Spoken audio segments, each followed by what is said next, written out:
Buenas noches aquí en España. Mi nombre es Roberto Becerra y vengo aquí a presentar una pequeña charla que se llama, que le he puesto de muy mala manera, herramientas de Python fuera de los IDE, a- y no se me ocurrió un mejor nombre en el momento. Quisiera antes de empezar decir que para mí es un honor participar en el Python PISA 2022. Ya en años anteriores había visto cómo se había desarrollado el evento y realmente mi admiración por los organizadores del mismo y por los trabajos que se molestan para llevar el Python y para divulgar el Python en nuestra ciudad, porque es también mi ciudad, aparte de que ya no vivo en ella. Y sin más, me presento. A ver, ¿quién soy yo? Supongo que algunos de ustedes ya me conocerán. Soy un ingeniero, es decir, llevo más de 15 años de experiencia en el lenguaje Python. Empecé en la UCI allá en Cuba hace 2007, 2006, por allí, cuando aquello era Python 2.7. Luego de mi corta estancia en la UCI me gradué como ingeniero informático en la Universidad de King.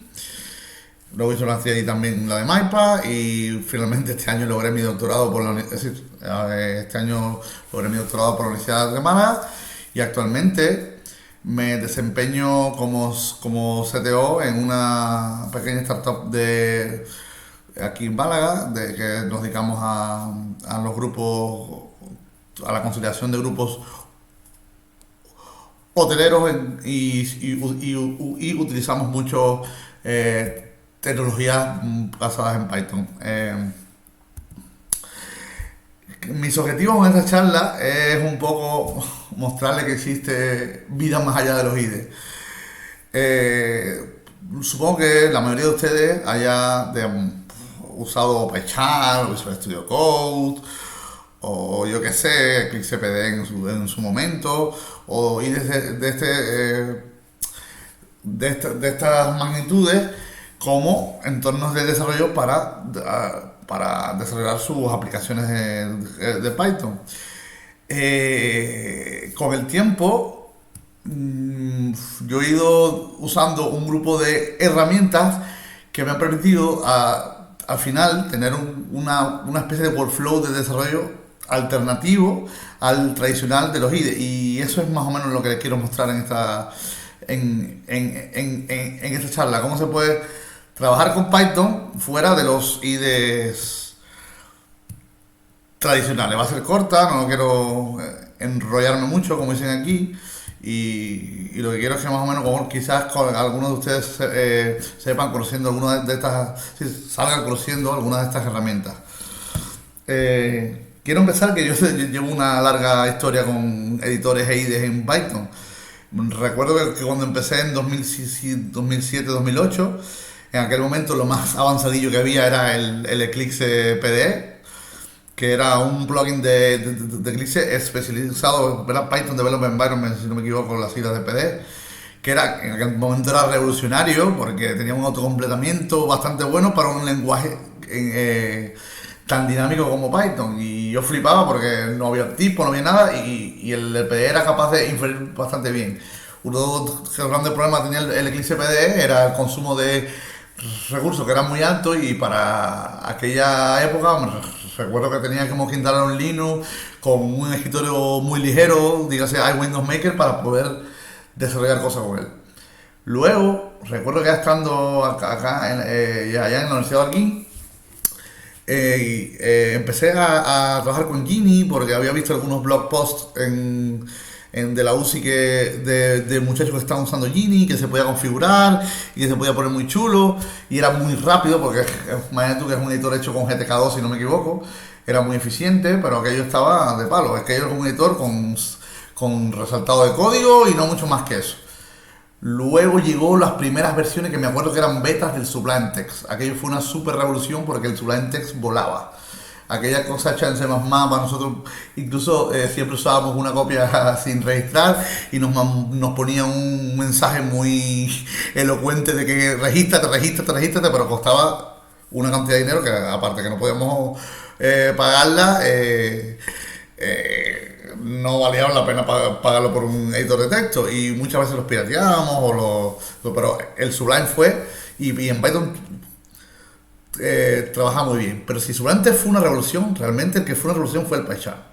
PyCharm, al que yo sigo considerando hoy quizás el mejor IDE y el mejor motor de autocompletado que hay en Python hoy. PyCharm era de una joven empresa en aquel tiempo, JetBrains, que creo que fue de los primeros IDE, porque JetBrains se hizo famoso por su refactor, de su ReSharper, de aquellas herramientas de C#. Pero cuando salió PyCharm, aquello fue una revolución, porque realmente se enfocaron mucho en hacer que el motor de autocompletado y de renombrado y esto era muy bueno. El problema, como otras cosas hechas en Java como el Eclipse PD, que era un alto consumidor de recursos y realmente no, si uno tenía una maquinita un poco vieja como la que yo tenía en ese momento, tuve que volver, en algún punto de esto tuve que volver al Gini de nuevo. Luego, muchos años después, ya cuando salió el Visual Studio Code, medio que filtré un poco con la idea de usar el Visual Studio Code, pero realmente nunca me llamó. Incluso hoy, que sé que ya está un desarrollo muy bueno, que tiene un plugin de Python muy bueno, aún hoy ya no he intentado probarlo un par de veces y realmente después que ya llegué a mi workflow nunca he vuelto a él. Luego del Visual Studio me obligué durante un tiempo a usar Vim. El Vim es un editor modal que es un poco complejo de aprender, para decirlo de alguna manera. Tiene una curva de aprendizaje muy jodida al principio, pero luego mejor y te haces muy productivo.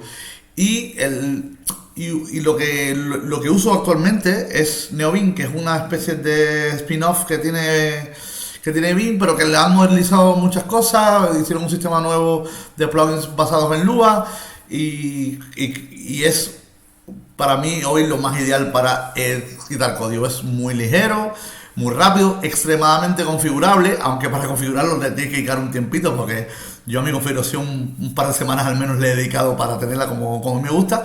Pero es súper configurable, súper eficiente y se los recomiendo si alguien quiere probar. Entonces las herramientas que voy a mostrar yo son las herramientas que Python hace genérica para cualquier flujo de trabajo, es decir, integradas ya en Vim como quizás prueba de concepto. Quisiera yo dar aquí, por ejemplo, primero quisiera hablar de las razones por las que que queremos utilizar IDEs, es decir, los ambientes de desarrollo estilo Visual Studio Code o estilo PyCharm, o decir, estos IDEs fuertes que traen todo. Y la primera razón que se me ocurre es porque tener todas las herramientas en un mismo sitio es una buena idea. En estos mega tenemos plugin para Docker, tenemos plugin para ejecuciones de script de distintos tipos, integraciones con framework, bueno, un montón de cosas que lo hace conveniente si eres de las personas que te van este tipo de cosas. Y la otra es que muchas veces, por ejemplo, el PyCharm ya la experiencia de out of the box, como se dice, de fuera de la caja, ya viene todo montado en las cosas básicas que uno espera: saltado de código, motor de autocompletado, etcétera. Todo viene ya que funcionando fuera de la caja. En contraste, podemos también usar editores de texto para desarrollar en Python. Y yo las tres razones que hallo es: primera, simplicidad. Yo, por lo menos en lo personal, no quiero que mi editor de texto me abrume con 16.000 opciones que nunca voy a utilizar. Segunda es el alto rendimiento. Yo quiero que mi editor abra solamente, es decir, que abra de forma instantánea una vez que yo lo invoque, y que sea personalizable. Que es decir, que pueda cambiar tantos aspectos como me dé la gana del editor. Dígase motores de autocompletado, resaltados de sintaxis, temas, todas estas cosas que incluso muchas de ellas se pueden hacer en los IDEs, tienen formas de personalizarse. Aquí ya incluso se lleva a otro nivel, incluso pudiendo cambiar las herramientas con que tú realizas estas tareas. Entre las herramientas que se utilizan para editar código Python, por lo menos en la que yo uso en mi flujo de trabajo, están los editores, como les he hablado de el Neobin, que edita el código, te da el resultado, todas estas cosas. Están los multiplexadores de terminales que te permiten una especie de gestión de proyectos, de cómo manejar, cómo navegar entre los distintos proyectos que tú puedas tener y con distintas pantallas. Están los Language Server Protocol, que son más bien los servidores o los motores de autocompletado. Los linters, que son las herramientas que sirven para el chequeo de errores. Y los formateadores, que son otro grupo de herramientas que sirven para forzar un estándar de código.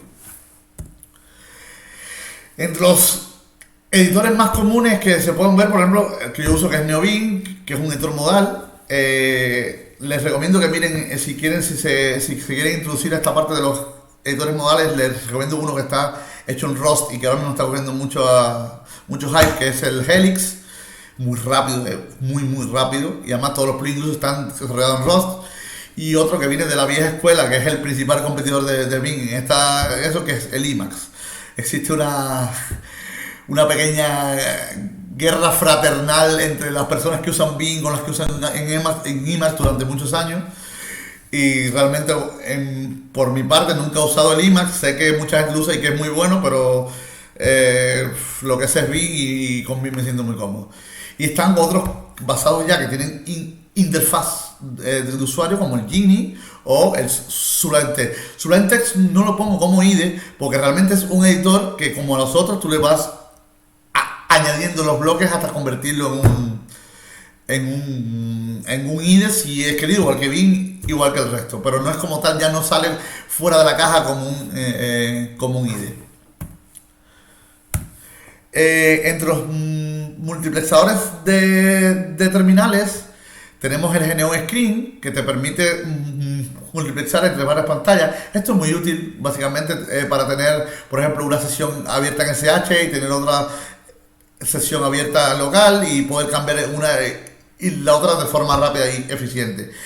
El que yo uso actualmente es el Tmux, que incluso tiene un formato de configuración que tú puedes configurar los diferentes proyectos con distintos layouts. Más tarde al final voy a hacer una pequeña demo de cómo yo uso esto en mi flujo de trabajo. Y hay uno que también está hecho en Rust ahora, que se llama Celish, que también está cogiendo mucho. Es un Tmux un poco más modernizado, un poco más limpio, que tengo ganas de probar y seguro que lo probaré en los siguientes meses. Para Python, a ver, los Language Server Protocol es una idea que creó Microsoft cuando creó el Visual Studio Code para estandarizar la forma en que el editor gestionaba el autocompletado, como para independizar los motores de autocompletado del editor. Esto fue una idea fantástica que al final todo el mundo ahora mismo está adoptando, y para Python montamos dos básicamente. PyLCP, que está basado en una biblioteca que se llama Jedi, que es una biblioteca de autocompletado en Python, y hay muchos derivados más pero bueno, el que más se usa es el PyLCP. Y está el PyLance, que el PyLance es privativo, es desarrollado por Microsoft y el que se usa en el VS Code. Los Language Server Protocol son los encargados de el autocompletado, de los diagnósticos, a ver qué más. Tienen un grupo de funcionalidades de muchas veces el resaltado, así que el linting, el formateado. Trae un conjunto de acciones que se realizan en el código de forma estandarizada, de forma de que tú, si tienes hasta un lenguaje tuyo implementando este protocolo, puedas darle soporte en un grupo de editores, de editores. Les recomiendo que revisen este sitio, el landserver.org, que hay una lista de los Language Server Protocol para muchísimos lenguajes. Los linters, como les estaba comentando, son los encargados del chequeo de errores. En Python tenemos un montón de linters. Están los linters que chequean código de forma general, como es el PyLint, como es el Pycon Style o el Flake 8, que dedican, por ejemplo, a decir si hay variables que se han creado y no se están utilizando. Ese es el error que más común tengo yo, por cierto. El Pylint, por ejemplo, hay veces que incluso, si no me equivoco, chequea cuando no... chequea cuando se está intentando acceder a una variable que no está inicializada o está nula. Hacen unos cuantos chequeos que te facilitan bastante no cometer errores muy básicos. Y ahora mismo se está desarrollando uno que se llama Rough, otra de las cosas desarrolladas en este nuevo lenguaje de muchos hype ahora, que es Rust, que es muchísimo más rápido que el resto y que está intentando reemplazar a lo que hace realmente el resto. Yo uso Flake 8 porque es mucho más rápido que el Pylint y cubre más o menos el conjunto de errores más comunes que yo cometo, que es que se me quedan imports sin utilizar o variables sin utilizar, etcétera. Luego del Python 3.5, que fue quien introdujo lo del typing, si no me equivoco fue Python 3.5, Roberto, sí, Python 3.5, introdujo el typing. Ahora están de moda usar los static type checkers o chequeadores estáticos de tipo, que el más conocido es el MyPy, que es el que se desarrolla por la comunidad de Python.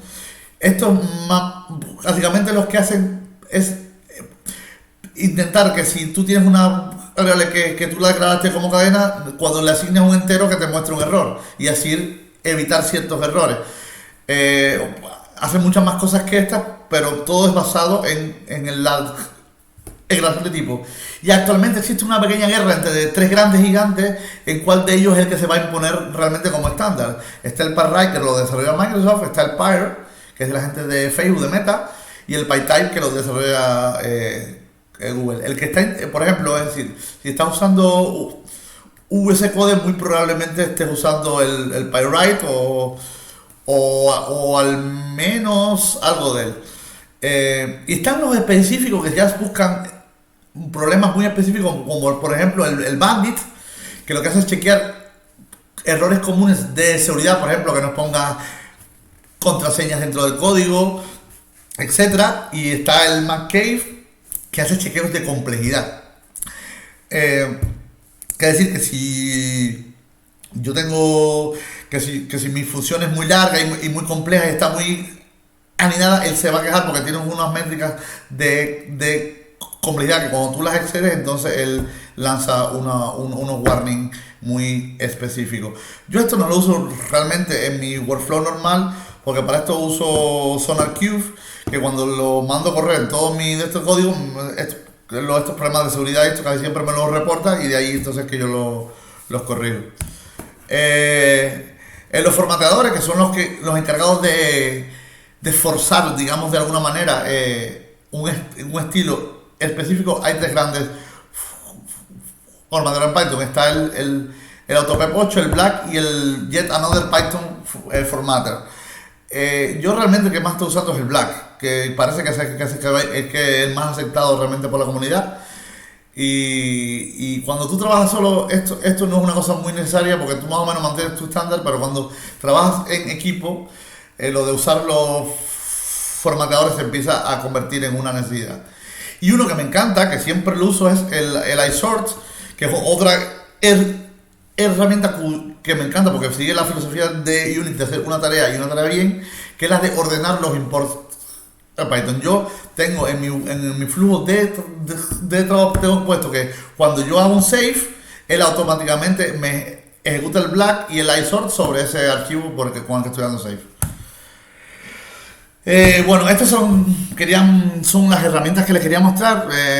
No sé, voy a hacer una pequeña demo de cómo trabajan estas herramientas dentro del editor que uso, que es el Vim. Y por ejemplo, vamos a abrir un test.py a ver si aquí funciona. Tenemos una clase de Python, por ejemplo, vamos a importar, qué sé yo, prettyprint. Import pprint from pprint. Esta es una función que lo que hace es imprimir bonito, digamos, eh, un diccionario. Vamos a coger aquí, vamos a poner A1. Bueno, primero, vamos a borrarlo. Aquí no hay linter porque los linter no están declarados aquí. Vamos a hacer otra cosa. Vamos a coger uno de mis proyectos de lo que estoy trabajando actualmente. Un momentillo, levantar mi infraestructura, que debe estar levantada. Sí. Miren, yo tengo en el P es un comando que tengo alias a un script que me levanta el Tmux con una configuración específica. Digo T3 backend, estoy levantando mi backend. Si ven, ya aquí tengo hasta un editor abierto y puedo cambiar, por ejemplo, entre varias pantallas. Esto lo hace el Tmux. Editor running. Editor running. Esta parte de la gestión de las pantallas, quien me lo realiza el Tmux. Incluso tengo shortcuts para moverme a otro proyecto. Si se fijan, este es el proyecto T3 Backend, pero si con unos shortcuts que tengo asignados, ya cambio a otro proyecto que tengo, que es el de las agencias. Y si ven, lo tengo también a la distancia de un shortcut. Puedo cambiar aquí a... No están viendo los shortcuts porque no he puesto ninguna utilidad para esto, me disculpan. Pero bueno, lo que quería enseñarles. Vamos a verlo aquí. No sé, dígase elite.